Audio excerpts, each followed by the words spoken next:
Pembahasan materi yang pertama yaitu metode AMSAL yang akan dijelaskan oleh Mila Aulia. Pada Mila dipersilahkan. Baik, terima kasih kepada moderator yang telah memberikan kesempatan kepada saya. Langsung saja, yang pertama yaitu mengenai metode AMSAL. Nah, apa sih itu metode AMSAL? Metode AMSAL adalah sebuah teknik yang digunakan dalam Al-Quran untuk menggambarkan sesuatu dengan cara menganalogikan sesuatu dengan hal yang serupa dan sebanding. Nah, adapun karakteristik dari metode AMSAL itu sendiri, yang pertama yaitu berupa gambaran atau wajah syabah, yang kedua ada tuh tasbih atau alat, yang ketiga sesuatu yang diserupai atau musyabah, yang keempat yang dijadikan perumpamaan atau musyababi. Nah, metode AMSAL ini pertama kali digunakan dalam berdakwah dari masa kenabian dan kemudian metode AMSAL ini digagas kembali oleh Abdurrahman Al-Nahlawi. Nah, di dalam metode AMSAL ini terdapat kelebihan maupun kekurangannya. Nah, kelebihannya itu salah satunya membiasakan peserta didik berpikir logis dan kekurangannya yaitu cukup sulit untuk mengetahui apakah seluruh peserta didik telah memahami materi tersebut atau belum. Nah, implementasi dari metode AMSAL ini contohnya seperti guru menyampaikan materi mengenai infak fisabilillah dan menggambarkannya dengan satu biji atau bibit yang ditanam dengan baik dan benar serta hasil yang dapat diperolehnya. Nah, mungkin itu saja yang dapat saya sampaikan mengenai metode AMSAL. Saya kembalikan lagi kepada moderator. Oke, terima kasih kepada Mila Aulia yang telah menjelaskan apa itu metode AMSAL. Lalu selanjutnya itu yang kedua metode kisah Qurani yang akan dijelaskan oleh saya sendiri. Metode kisah Quran itu sebelumnya definisinya dari metode kisah Quran ini adalah pemberitaan atau sejarah Al-Quran tentang al-ihwal atau asal-muasal umat terdahulu atau kenabian dan peristiwa-peristiwa yang terjadi ketika zaman dahulu. Jadi metode kisah Quran ini tuh metode pembelajaran yang berbasis cerita atau kisah dalam Al-Quran atau kisah Nabi. Nah, lalu, adapun kelebihan dan kekurangannya, yaitu kelebihannya mengaktifkan peserta didik, lalu mengarahkan emosi, mengandung pendengaran untuk mengikuti dan merenungkan maknanya. Nah, adapun kekurangannya, yaitu pemahaman jadi sulit, bersifat monolog, waktu banyak yang terbuang, dan ketidakjelasan. Nah, apa metode kisah Quran itu termasuk pembawaannya dalam seperti ceramah. Lalu adapun implementasinya yaitu guru mempersiapkan pokok bahasan, lalu mengumpulkan penggalan kisah Qurani yang berhubungan dengan sub bahasan, lalu menyusun tokoh dalam kisah tersebut, menyusun pertanyaan-pertanyaan. Nah, metode kisah Qurani ini sasarannya untuk jenjang dan atau kalangan. Jadi baik SD, SMP maupun SMA itu bisa memakai metode kisah Qurani ini. Mungkin cukup sekian pembahasan dari metode kisah Qurani. Selanjutnya yaitu metode Ibrah Mauzoh yang akan dibahas oleh Ida Nurhamidah dan Anissa Nurul Latifah untuk yang dipersilakan.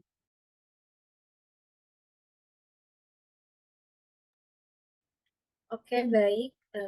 Terima kasih kepada moderator yang telah memberikan kesempatan kepada saya untuk menjelaskan metode pendidikan agama Islam, yaitu metode Ibrahim. Metode model Ibrah Mau'izah Hasanah ini merupakan penyampaian materi pendidikan dengan perkataan dan perkataan yang lemah lembut namun tegas dan benar, berdasarkan ilmu dan menggunakan kata-kata bijak sesuai dengan tingkat kepandaian dan bahasa yang dikuasai oleh peserta didik. Model Ibrah atau Mau'izah Hasanah ini dalam bahasa Indonesia ini sering diartikan sebagai pelajaran yang baik. Jadi, guru menyampaikan pelajaran atau nasihat yang baik kepada murid-muridnya. Ada beberapa hal yang harus diperhatikan oleh para pendidik dalam menggunakan metode nasihat ini ya, dalam menggunakan metode Ibrah Mau'izah Hasanah ini. Yang pertama itu memberikan nasihat dengan perasaan, cinta, dan kelembutan. Yang kedua, menggunakan gaya bahasa yang halus dan baik. Yang ketiga adalah pendidik harus menyesuaikan diri dengan aspek tempat, waktu, dan materi, serta kondisi peserta didik. Dan yang keempat adalah menyampaikan hal-hal yang utama dan yang penting.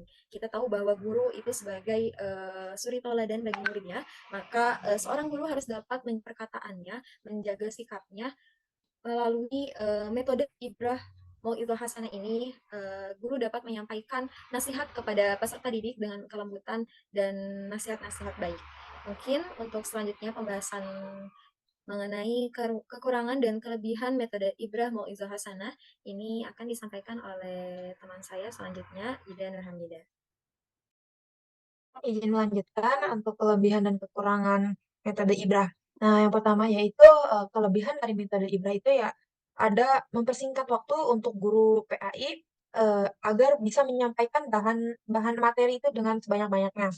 Terus juga ada manajemen kelas yang lebih sederhana agar tidak perlu membuat pengelompokan. Nah, lalu ada kekurangannya Ibrah itu terkadang guru pendidikan agama Islam itu sulit untuk mengetahui sampai mana atau pemahaman peserta didik terhadap bahan materinya. Lalu ada yang kedua yaitu karena metode yang disampaikan secara lisan atau ucapan itu terkadang guru agama Islam itu merasa bosan atau banyak berbicara, baik berbicara terus-menerus untuk menjelaskannya. Lalu adapun karakteristiknya, metode Ibrah ini pembelajaran yang menekankan pada pendekatan berbasis karakter. Jadi kepada peserta didik itu agar menjadi lebih aktif dan interaktif. Sekian dari metode Ibrah, saya kembalikan kepada moderator. Ya, terima kasih kepada Ida Nurhamidah dan Anissa Nur Latifah yang telah menjelaskan pembahasan materi tentang metode Ibra dan Mauzo. Lalu selanjutnya itu ada metode targhib dan tarhib yang akan dibahas oleh Adila Putri Ananda dan Adila Rizkita Helmi. Kepadanya dipersilakan. Oke, baik. Terima kasih kepada moderator yang sudah mempersilakan saya untuk membahas tentang targhib.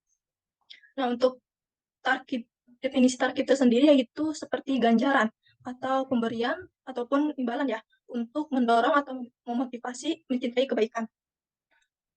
Nah, untuk karakteristik targhib tersendiri yaitu janji terhadap ketenangan dan kenikmatan akhirat.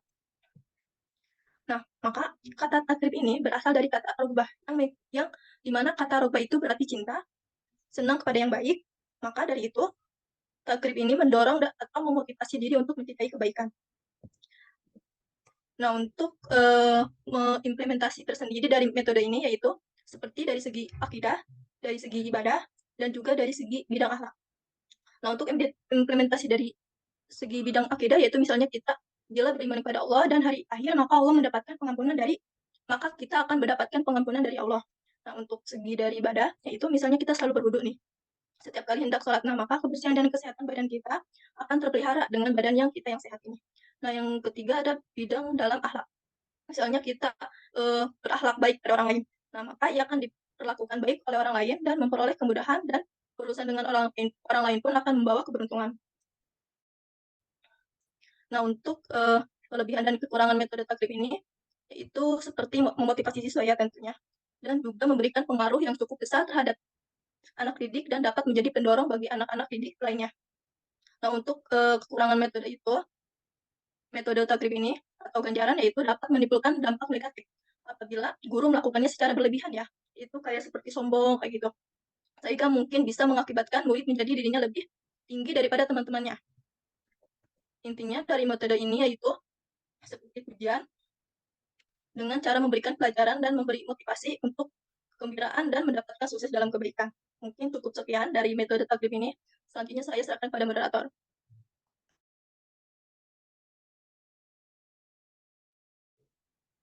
Oke, selanjutnya pembahasan tarhib yang akan dibahas oleh Adila Rizkita Helmi.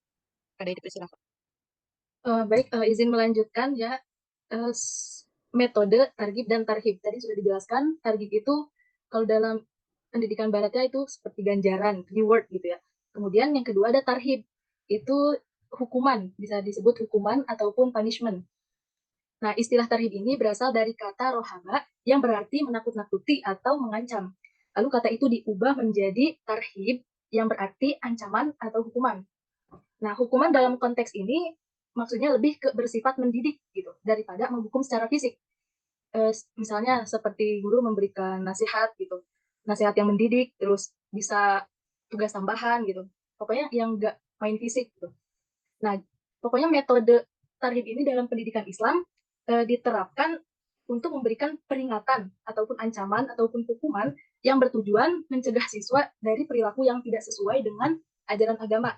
Contohnya, misalkan ada siswa yang berkata kasar ataupun meninggalkan sholat ataupun pokoknya yang perkara-perkara yang tidak baik gitu ya, yang melanggar ajaran Islam. Nah, itu kita bisa memberi hukuman ataupun nasihat dan mengingatkan akan konsekuensinya. Misalkan kamu nggak sholat, ini hukumnya dosa gitu. Dikasih tahu konsekuensinya, dikasih nasihat biar jadi benar gitu.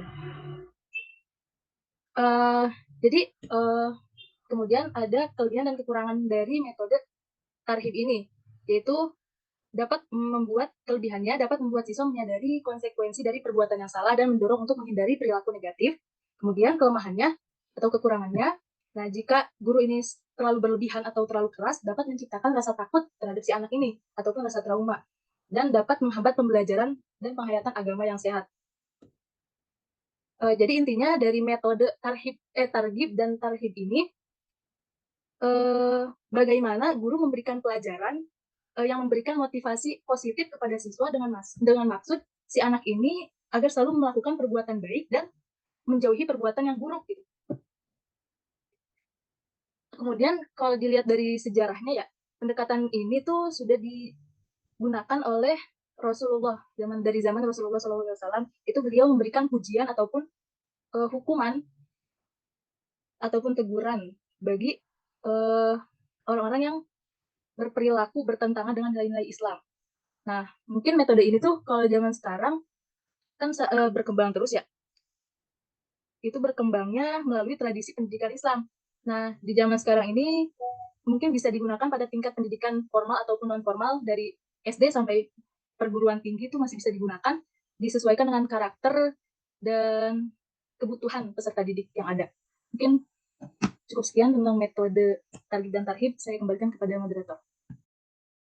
Ya, terima kasih kepada Adila Rizkita dan Adila Putri yang telah membahas metode targhib dan tarhib. Selanjutnya itu yang terakhir ada metode sosiodrama yang akan dibahas oleh Vicky Zahara. Kepadanya dipersilakan. Oke, langsung aja metode sosiodrama.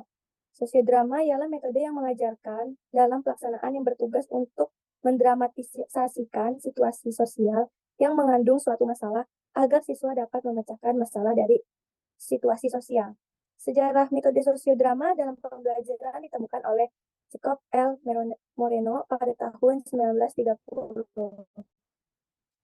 Implementasinya menentukan pokok tema, mempersiapkan peranan pelaksanaan sosiodrama sesuai dengan peran masing-masing, dan mengadakan evaluasi. Adapun kelebihan dan kekurangannya. Kelebihannya itu ada mengembangkan kreativitas, menumpuk kerjasama, menumbuhkan bakat siswa, lebih menghayati kebiasaan bertanggung jawab. Dan kelemahannya itu memakan waktu yang panjang, kreativitas antara guru dan murid, tidak semua materi bisa dilakukan, dan pelajaran agama sulit disajikan. Mungkin